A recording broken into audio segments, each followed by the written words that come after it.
जयनारायण एभली बयान को नहीं कटक रे युवा बीजेडी पक्षर विरोध प्रदर्शन करा जायछि। बक्सीबजार छकरे युवा बीजेडी कर्मकर्ता एकाठी होई जयनारायण मंतव्य को विरोध करने सहित तांकर कुश पुतलिका दाह करिसेंति। तांकर मंतव्य पे कठोर कार्यानुष्ठान दाबी करिछि युवा बीजेडी।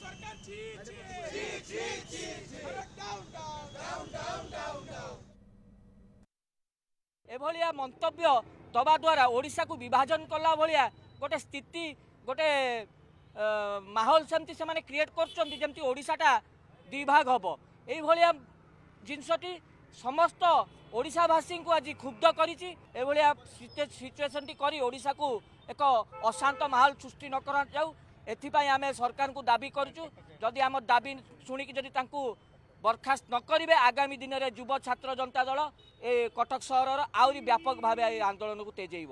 ओडिशार शांत परिवेश चाहते ना अलग राज्य भली ओडिशार अशांत चाहते कहवा कथा कौन खनि खादान पश्चिम ओडिशार उत्कल आमे नाहूँ आमर कौशल राज्य आमे विक्षोभ जरिया मोहन माझी सरकार को जन दि जाऊँगी जे जयनारायण मिश्र विरुद्ध में से तुरंत कार्यानुष्ठान ग्रहण करूँ ना आगामी दिन में युव छात्र जनता दल आहरी तार आंदोलन व्यापक कर।